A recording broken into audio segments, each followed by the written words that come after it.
Good evening. Well, good day, morning, evening, wherever you are, whatever time it is. Hello. Greetings. I don't speak enough languages to do that in any other way. I want to talk about prayer tonight because I feel like it's a good topic. It just kind of was on my mind. And it's something that is more, not so DNRS, more like everyday life oriented.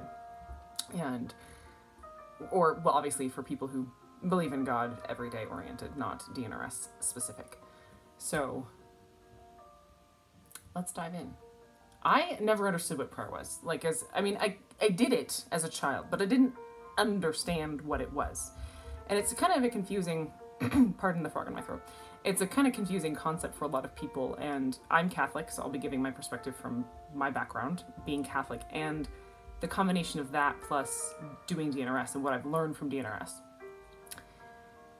And the first thing I realized or learned on a much, much deeper level when I started DNRS is that prayer is an act of the will. It's a movement of the heart. That's what prayer is. It's a movement of the heart. And that could be in any direction. It could be as a request. It could be as a thanksgiving. It could be just in joy. I found that joy itself is actually one of the best forms of prayer because you're just in communion with God. And there's nothing more powerful than that, because the point of prayer is to change us more than to change God. So obviously God is unchangeable, but to change his mind, even prayer of petition from the heart is opening our hearts to receive from him. There's so much more to it than that, but being in joy is in itself is an act of prayer, and being in a state of love too, because it's in all of the states in love and gratitude and joy and in peace. By the very nature of those things, they are a gift from God, and we are in communion with him if we're in those states. It just is. Beyond that, I've learned a lot from doing visualization and a lot about prayer, because I don't want to get too detailed with this because it can go really detailed. But one of the things in DNRS that we do is future visualizations, where you imagine yourself in a situation doing something that you really want to be doing and feeling amazing while you're doing it, feeling your best, feeling in joy, at peace, calm, patient, relaxed, however it is you'd want to be in that situation. Having a great time, feeling great physically, emotionally, connecting well with the people that you're with, enjoying the scenery, etc., etc. And as I did this over time, it's kind of like the bridge between the law of attraction and Catholicism right here. When you actually are in the emotion as if it's happening right now, that is the most authentic prayer there could be, because it's basically saying, God, emotionally, you're saying with your emotions, which is like the most, it's your will and your heart and your body and your mind all together. Already having that experience as if it is yours. You're receiving it from your Father inside of yourself before it ever occurs in your life. But that's the faith of a child, the kind of faith that allows miracles to happen. In the gospel, there's so many times, Jesus goes around and he heals a lot of people, performs a lot of miracles, but in the places where people have no faith, he's like, I can't perform a miracle here because you have no faith. You don't believe. And it's so easy to disconnect from that in our modern lives, and I definitely did. Before I did DNRS, I didn't understand that I could invite miracles into my life. I didn't understand that. And then I started doing DNRS, and I started seeing how God was giving me everything I wanted and more as I put my faith into him, and almost everything I've done, so much of what I've done as a future visualization has come true. And there's this aspect of faith where, again, it's actually believing, like the people in the gospel who come up to Jesus and say, come, my daughter is sick, she's dying, please save her. Like, they believed he was going to do something about it. They really believed that. And that's, I think, the main difference between, it's really the difference between prayer that is effective and prayer that isn't, is the understanding that in order for prayer to be effective, to change us, we need to be open to receiving, and it's a movement of the heart, which I think is also why a thought I had was, a lot of times converts, I think, to any faith are far more powerful they're far more passionate about their faith than people who are born in that faith. And I think that's because they weren't given those things. They weren't given the prayers and the rituals as a child they haven't gotten used to it. And so when they say the words, they could be saying the exact same words as somebody else, but they feel it because they didn't used to have that, and they don't take it for granted. So it's a very different experience to be saying. I mean, for example, as a Christian, the Our Father, when you were born an atheist or agnostic and came to have faith, it's a totally different experience, and your emotions and your heart and your will are so much more engaged. If you're perceiving this as a gift to be able to do this, and if it's this radical new thing that you're so happy you have in your life, it's going to be very different than someone who's been reciting it since they were 3. It's very different. Not that that person can't be emotionally engaged, but I think it's easier for converts, and it's just one reason converts tend to be more passionate than people who are born in their faith. I am born I'm a cradle Catholic, so this is just my observation of other people. But that's one thing about emotion and prayer and the act of the will in prayer. Another thing that I realized is I finally understood what it meant to put something in God's hands. People told me that all the time, like, put it in God's hands. I'm like, what on earth does that even mean? What does that mean? And it's never thinking about it, never having any negative emotions about it, and acting as if what you want already is. And I'll give you an example of how this worked for me in a big way. And things could have been worse, but a couple of years ago, my marriage was non-existent. It was absolutely horrible. My husband and I we were both terrified of each other. There was just so much fear and pain and anger between us. And the house was very tense. It was a bad situation. And I was in a space where I was barely able to take care of myself and rewire my brain. My brain was in the lowest spot it's ever been in my life. There's 5 kids to take care of. My husband was taking care of them single-handedly because I could barely make it through the day. It was bad. It was really bad. And things were bad for a long time. And then about a year ago, I finally realized I couldn't change my husband's mind. I couldn't change his heart. So I let go of that.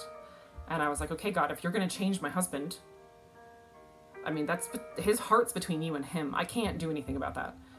And I'm just grateful that I have a home, a roof over my head, 5 gorgeous kids, and a husband who's, a great husband and great father. He takes good care of the kids, and he's here, he's faithful, he's really involved and works and makes money and the whole 9 yards. He's amazing. He really is. And I just was like, it is what it is. And I was just grateful for it. And I had friends who kept asking questions like, I can't understand how you're okay with this situation. And I was like, why not? Why not be grateful that I don't ever have to date again? I've got 5 gorgeous kids. I've got a house over my head. I have delicious food to eat every day. I get to rewire my brain. I get to get my life for the first time. And even though he wasn't terribly helpful, he allowed me the space to do that. At the time, he wasn't helpful. He's much better now. But in that situation, what ended up happening, as soon as I made that decision to let go, and I was in my mind, I was like, if we never speak again, if we're married for the rest of our lives and we just never have a relationship, I'm okay with that.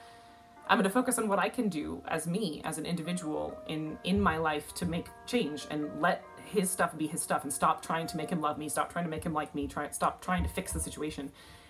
And about 3 weeks after that, things started to change, and it was harrowing and it was unpleasant, but it started to change after that. My husband's heart started to change, and it's been a long process, but that was what started it. And it's the same thing. The whole principle of DNRS is that when you stop thinking or giving any emotion or attention to the things you don't want in your life, they're not there anymore. And in my mind, that's what trust is. I mean, again, it's trusting God. Like, it comes down, the core belief this is connected to is believing that God wants to give us the things that we want. That if we have a desire for friendship, he'll send us friends. If we have a desire for a spouse, he'll send us a spouse. If we have a desire for a child, he'll send us a child. If we have a desire for, well-being, and we use the tools we know how to use to achieve well-being, then he will give us well-being. There's such power in that childlike faith and this attitude, the emotion and the attitude of already having received what you want. It's so powerful. That's law of attraction, quantum physics, that sort of thing. And that's where quantum physics and God are like, really, again, I wish my fingers would mesh better together because it's really connected. Way more connected than my fingers ever could be. Yeah. It's just incredible what happens when... And this too is one of the ways I've learned that it is possible to pray always, because if you cultivate a state where you're always at peace, then you will always be in communion with God, and you'll be able to give love. If you cultivate a state where you're always in a state of love or peace or joy or gratitude, some combination of those things, you're always connected to God. You're living in his vibration, in his love, in his care, because if you have those states, that means you've given your life to God. There's no other way to live in peace except if you've surrendered yourself to God. Peace doesn't exist outside of that. Real peace doesn't exist outside of God. There's just no other way to have peace. It's the peace that surpasses all understanding. That's the only kind of peace there is. Anything else is some sort of rip-off, kind of invented version. So, yeah, living in that state is praying always, because our hearts are always connected to God, and prayer is about the heart, not about our mouths or anything else. It's about our hearts and our wills and even our bodies. What are we doing in our lives? And when your heart is always connected to God, you're always praying. It is just a fact. So, yeah, so much of the scripture makes so much more sense to me now than it ever did before, because I didn't understand the reality of it before. So yeah, I think that's about it. My thoughts on prayer. It's been obviously radically life-changing for me, because I actually know how to let things go now. It's like, don't think about it. Don't have emotions about it.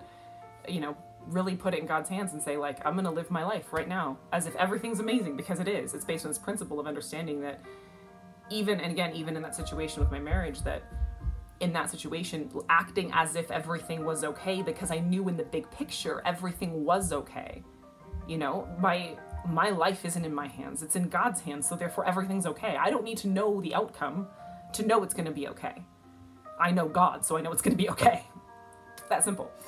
And it's radical, obviously. Like, that's so radical. And that's, I mean, to me, DNRS it's more than anything been a spiritual journey, and incredibly radically changed my perspective of all things religious and spiritual and prayer and everything, and my experience of that and the outcomes. I now, whenever I want something, I literally just open up my heart and say, here's my desire, and just let the feeling of desire flow up and say, okay, it's yours. Like, I trust that you're going to give it to me when the time is right, in the way in which I'm meant to receive it for my best benefit.